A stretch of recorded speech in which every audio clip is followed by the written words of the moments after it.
Olá, meu nome é Ana Glória Fonseca Teodoro, sou médica anestesiologista, especialista em área de atuação em dor. Vou falar para vocês sobre dor na população idosa. A dor no idoso pode ser um problema diagnóstico e terapêutico desafiador para médicos de muitas áreas. As pessoas idosas têm reação à dor menos previsível que as pessoas mais jovens. A prevalência da dor nos idosos que vivem em comunidade varia de 25% a 56%, ou seja, uma prevalência alta. As fontes de dor incluem dores articulares, dorsalgia, cefaleias, então a gente tem que ficar atento a diversos tipos de dor que podem acometer essa população. A prevalência da dor nessa população específica varia de 20% a 50% dos idosos na comunidade geral, de 45% a 80% dos idosos institucionalizados e 50% dos pacientes portadores de câncer têm dor no momento do diagnóstico e 80% no quadro mais avançado do câncer. Os idosos são mais vulneráveis à dor, tanto aguda como a crônica. A prevalência de doenças crônicas é mais alta nos idosos e isso pode levar a quadros dolorosos.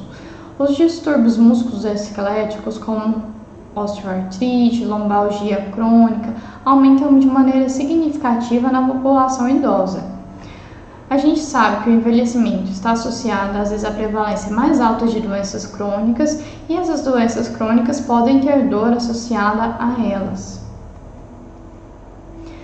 E não é porque o paciente é idoso que ele deve sentir dor.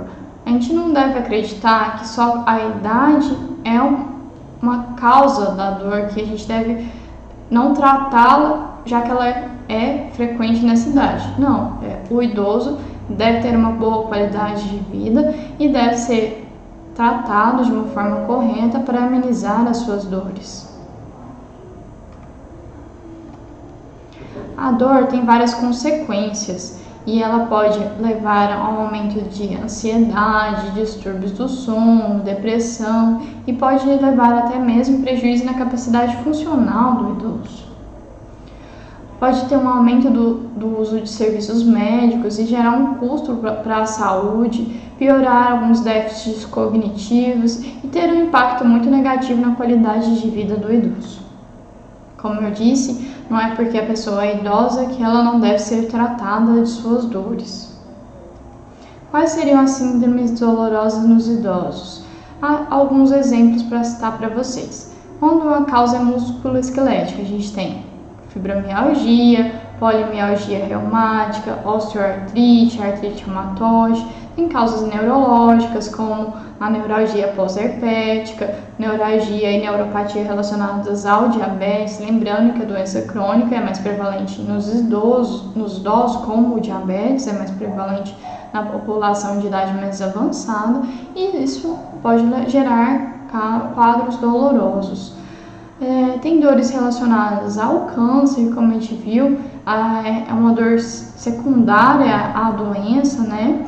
A gente tem dores associadas a doenças vasculares, como angina ou doença arterial periférica, e dor secundária a fraturas ou quedas.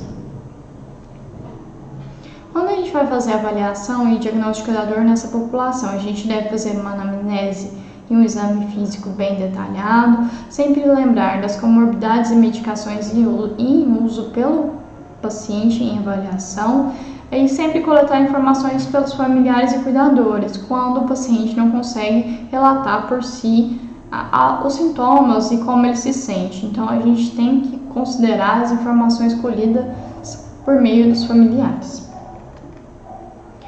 Então, durante a avaliação da dor no idoso, o que a gente deve perceber? Avaliar a mudança na percepção da dor, sempre lembrar da polifarmácia, os medicamentos que o paciente usa em sua casa, avaliar o estado funcional do idoso, usar escalas de mensuração da dor, que às vezes são mais práticas para essa determinada idade, avaliar a dor em pessoas com deficiência cognitiva é um desafio, como a gente vai ver. Então a gente tem que usar métodos mais apropriados para a população idosa. Como são essas mudanças que ocorrem na percepção da dor? Mudanças que ocorrem na população idosa alteram a percepção dele de como é a dor. Ocorrem mudanças neurológicas, como redução dos receptores de dor da pele, densidade reduzida e condução mais lenta pelos neurônios, perda de neurônios do corno dorsal da medula também pode ocorrer devido ao avanço da idade. O paciente idoso mostra uma reação à dor menos previsível, como a gente disse anteriormente, para uma determinada doença ou lesão específica. Como seria essa polifarmácia? Muitas pessoas idosas usam várias medicações e isso aumenta o risco de efeitos adversos da associação de diversos fármacos. E também ocorre mais os erros nas medicações e nas dosagens. O próprio idoso às vezes comete erros na forma como toma as medicações de uso contínuo. Então a gente tem que orientá-lo muito bem e orientar a família para que auxilie na tomada dos medicamentos, assim evitando o uso excessivo, às vezes, de alguns fármacos. É importante sempre fazer uma história completa das medicações e uso para evitar interações danosas para o paciente. A gente tem que avaliar sempre o estado funcional desse idoso. Tem uma íntima correlação entre o estado funcional e a qualidade de vida. Os idosos correm mais risco de terem seu estado funcional diminuído. A dor se correlaciona com uma piora desse estado funcional. Então, quanto mais dor o paciente tem, menos funcional ele é. Ocorre essa piora desse estado funcional e isso prejudica a qualidade de vida do idoso. O alívio da dor tem um potencial de resultar em uma melhora desse estado funcional. Então, é muito importante a gente saber tratar a dor nos pacientes idosos. A gente tem diversas escalas de mensuração que podem ser usadas para avaliar a dor nessa população específica. A gente sabe que a dor é um sintoma muito subjetivo e as escalas ajudam a poder mensurar e avaliar melhor essa dor. No idoso, e principalmente naqueles com deteriorização da parte cognitiva, pode ser mais execuível utilizar uma escala unidimensional, uma escala mais fácil para que ele possa compreender melhor e conseguir mensurar a dor desse paciente. Como exemplo, a escala analógica visual ou as escalas com ilustrações podem ser mais facilmente compreendidas pelo paciente. Aqui a gente tem o exemplo da escala analógica visual. O paciente consegue, de certa forma, entender mais facilmente como é essa escala e se colocar entre uma dor leve, moderada ou intensa. A gente tem vários tipos de escala que avaliam, por exemplo, o quanto a dor melhorou com o tratamento, quais as características ou formas que a pessoa descreve a dor, por exemplo, uma dor muito forte, uma dor moderada ou uma dor excruciante, ou está sem dor, uma quase sem dor, uma dor muito severa. Então, o paciente consegue caracterizar essa dor olhando palavras-chave ou às vezes se colocando em algum ponto da régua que descreve a escala da dor, a intensidade da dor e também podemos avaliar o quanto essa dor afeta o humor do paciente. E como a gente faz para avaliar a dor na vigência dessas alterações cognitivas? A avaliação da dor em pacientes com alterações cognitivas é um desafio muito grande e a gente tem que saber como mensurar e avaliar a dor em pacientes que não têm a capacidade de interagir. Então, a gente tem diversos instrumentos e escalas, algumas a gente mostrou, que podem avaliar a dor nesses pacientes. As escalas de avaliação da dor consistem também na avaliação, às vezes, de comportamentos observados desses pacientes. Então, como a gente vai avaliar se o paciente não consegue relatar a dor? A gente pode avaliar o comportamento e a forma como esse paciente age. Então, a gente pode avaliar, por exemplo, a respiração. A respiração está respirando normal, ou o paciente está apresentando uma respiração mais difícil, algum período de hiperventilação, ou se a respiração desse paciente está bem difícil ou mais ruidosa, ou ele está hiperventilando uma frequência mais alta. Então, quando vai piorando o padrão respiratório, geralmente pode ter uma dor mais intensa. Às vezes a gente avalia a vocalização. o paciente está calmo, está tranquilo, não está vocalizando, ou ele está começando a ficar mais gemente, tem alguns queixumes, ou o paciente está gritando de forma mais perturbadora. A gente consegue, por meio da vocalização, perceber se o paciente está ou não apresentando um quadro doloroso. A gente também pode avaliar a expressão facial dos pacientes. O paciente está mais sorridente ou está inexpressivo, ele está triste ou ele está fazendo caretas. Por meio dessas características, a gente consegue perceber se o paciente está apresentando ou não dor. Como é a linguagem corporal desse paciente? Ele está relaxado, ele está tenso, ele está rígido. Então a gente consegue perceber pelo comportamento dele algumas características que falam a favor se o paciente está ou não com dor. A gente também pode avaliar a consolabilidade. Se o paciente não tem necessidade de ser consolado, se ele consegue ser acalmado ou tranquilizado pela voz ou pelo toque, ou se ele não consegue ser controlado, incapaz de ser consolado, ele está muito agitado, está gritando, está fazendo careta, está com uma respiração taquipneica. Então, se a gente olha essas características, falam a favor que o paciente está apresentando dor, mesmo ele não conseguindo relatar que está sentindo algo. Então, a gente pode avaliar vários pontos nesses pacientes mais idosos que têm esse déficit cognitivo. Tem um mnemônico que pode ser usado, que é esse BODES, que tem para avaliar algumas partes do comportamento do idoso. Por exemplo, que comportamentos você observou no idoso? Com que frequência esse comportamento ocorreu? Qual a duração dessa mudança de comportamento? Então, o paciente está agitado, está queixoso, está gemendo. Qual a frequência dessa gemência? Qual a duração dela? Qual a intensidade que esses comportamentos estão acontecendo? E qual a efetividade do tratamento se administrado? Se a gente faz um analgésico, melhora esse comportamento do paciente ou não? E o que fez esse comportamento começar ou parar? Então, teve algum gatilho para a dor, para essa mudança de comportamento do paciente? Então, dessa forma, a gente consegue avaliar se às vezes o tratamento está sendo efetivo quando ele é administrado, o comportamento tende a melhorar.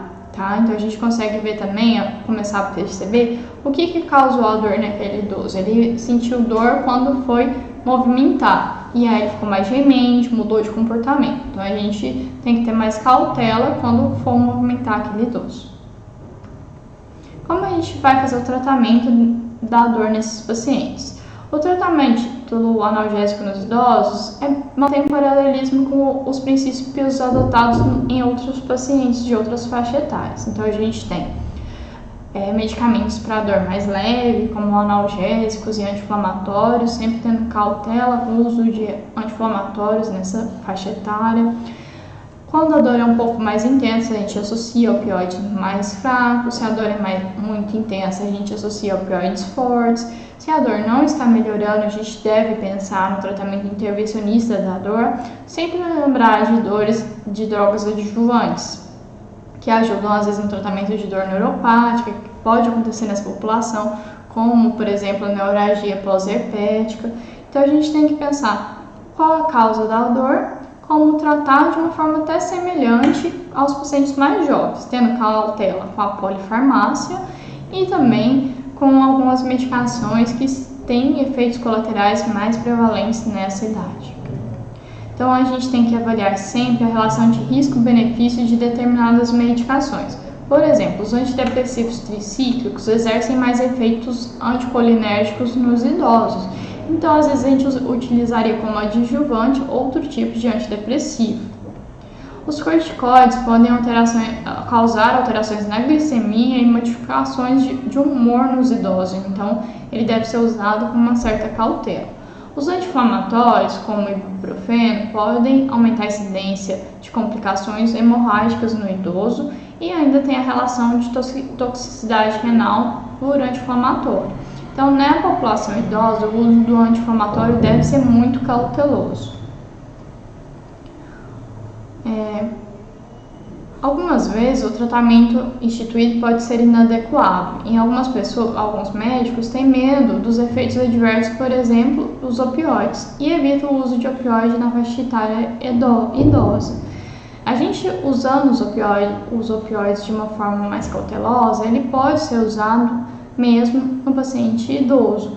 Então a gente não deve evitar de uma forma muito crítica certos medicamentos. Se o paciente o idoso tem uma dor muito intensa, o opioide pode ser benéfico, mesmo ele tendo alguns efeitos que podem ser prejudiciais, como por exemplo uma constipação intestinal. Mas a gente pode ter uma mudança de hábito alimentar que vai melhorar essa constipação intestinal e sempre começar os opioides com uma dose mais baixa para ir gradualmente aumentando a dose. Às vezes o paciente tem uma baixa acessibilidade à equipe multidisciplinar, que no caso do idoso é muito importante. Ter apoio, às vezes, de uma equipe com psicólogo, fisioterapeuta. A parte de fisioterapia pode ajudar muito nas dores musculoesqueléticas. Então é importante ter uma equipe completa para o tratamento do idoso. O idoso tem maior risco de efeitos adversos da medicação, então a gente tem que estar sempre atento e ir aumentando gradualmente as dosagens dos analgésicos. E a gente tem que se pensar sempre na segurança e efetividade no uso de analgésico e coadjuvante, depende de alguns fatores, né? Então a gente tem que avaliar de forma criteriosa as comorbidades e fatores de risco. Se o paciente já tem uma doença renal crônica, a gente não pode utilizar um anti-inflamatório, por exemplo. A gente tem que estar sempre atento a essas complicações possíveis e lembrar dos efeitos adversos comuns de cada medicação. Geralmente, a gente não tem uma recomendação de ajuste de dose para a maioria dos analgésicos. A gente sempre começa com uma dose mais baixa e vai titulando gradativamente a dose até ter uma dose efetiva para o tratamento do idoso. A gente preferencialmente administra medicações por via oral e as doses de demanda podem ser usadas na dor episódica. Se a dor vem só esporadicamente, a gente pode usar uma dose de resgate. A gente tem que estar sempre atento aos idosos com comprometimento cognitivo, não deixar de tratá-los, sempre lembrar daquelas alterações de comportamento que podem indicar que o paciente está com dor. A gente tem que sempre lembrar dos tratamentos não farmacológicos. Nessa população pode nos auxiliar e muito na melhora da dor. Por exemplo, a realização de exercícios bem direcionados e acompanhados. A acupuntura pode ter um benefício muito bom no tratamento de dores de uma maneira geral. Psicoterapia e técnicas de relaxamento também podem auxiliar nesse tratamento.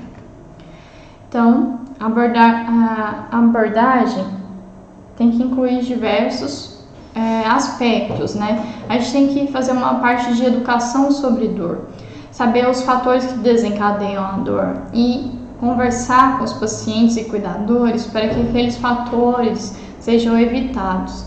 Tem que ser um certo treinamento para identificar e modificar pensamentos negativos, que às vezes o paciente começa a ficar mais depressivo, mais triste por causa desses quadros dolorosos. Então a gente tem que ter um acompanhamento também psicológico.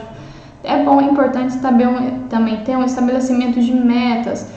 Vamos começar com esse medicamento, vamos fazer uma fisioterapia junto, vamos avaliar daqui 15 dias como houve uma resposta a esse tratamento inicial. É importante, às vezes, associar medicamentos a terapias não farmacológicas, como exercício de relaxamento, uso de terapias físicas. Então, a gente tem que fazer um tratamento com uma abordagem mais completa. A depressão e a dor. A coexistência desses dois diagnósticos pode tornar tanto a avaliação quanto o tratamento da dor mais complexo nos idosos. O tratamento da depressão com antidepressivos e com psicoterapia não só melhora a depressão, como também diminui os relatos de dor. Tanto a depressão quanto uma medida de alta eficácia baixa se correlacionam a scores mais altos de dor. Então, se o paciente está mais deprimido, geralmente ele relata mais dor. Então, a gente tem que tratar o paciente como um todo, avaliar a parte psicológica, avaliar se o paciente está com um quadro depressivo e tratar tanto a depressão como o quadro de dor. A prevalência de dor crônica aumenta consideravelmente com a idade. A preocupação intuitiva de que a dor sempre prejudica a qualidade de vida é corroborada com frequência. Então, a gente já sabe que quanto mais dor o paciente sente, pior qualidade de vida ele tem. E a gente sabe que a dor crônica aumenta a sua incidência com a idade. A dor também está relacionada com o aumento do número de queda nos idosos. Então, quanto mais dor ele sente, mais ele pode ter o risco de cair, e isso pode levar a uma fratura, um machucado mais sério e até perpetuar os quadros dolorosos por outras causas. A dor se correlaciona com menor capacidade de executar suas atividades de vida diária e um humor mais negativo. Então, a dor acaba estando muito correlacionada a quadros mais depressivos, um humor mais negativo, além de prejudicar a atividade da vida diária do idoso. Quais seriam os desafios para o controle da dor nessa população? Algumas pessoas têm uma deficiência de conhecimento sobre como tratar os idosos, às vezes acaba evitando o uso de determinados medicamentos que não teriam malefício para essa faixa etária. Sistemas inadequados, às vezes, para poder avaliar e monitorar a dor. Como eu disse, em paciente com déficit cognitivo, a gente tem escalas que podem ser usadas para avaliar a dor desse paciente de uma maneira mais adequada. Envolve, às vezes, barreiras emocionais e pessoais. Os idosos, às vezes, não gostam de relatar que estão com dor, para não se sentirem mais frágeis. E a percepção de que a dor é uma parte inevitável, às vezes, do envelhecimento. Muitos idosos acham, eu sinto dor porque eu estou envelhecendo. E isso é errado. A gente sabe que tem tratamento para essas dores articulares, para essas dores que vão aparecendo ao longo dos anos. Então, a gente tem opções de tratamento e a dor deve ser tratada associada ou não ao envelhecimento. Então, mesmo nos idosos, a gente deve tratar todos os quadros dolorosos. Não é porque você está idoso que deve se sentir dor e não fazer nada por ela. Então, tem uma certa preocupação acerca do uso de medicações analgésicas. Alguns médicos têm certo receio de usar, por exemplo, os opioides, mas sempre lembrando, iniciando com baixas doses e aumento gradual dessa dose até achar uma terapia adequada para esse paciente, o opioide pode ser usado. Lembrando sempre de considerar as comorbidades e os fatores de risco associados para evitar certos medicamentos, como os anti-inflamatórios, que têm um risco aumentado de toxicidade renal nos idosos. Considerando assim todos esses aspectos, a gente consegue ter uma visão mais abrangente da dor no idoso.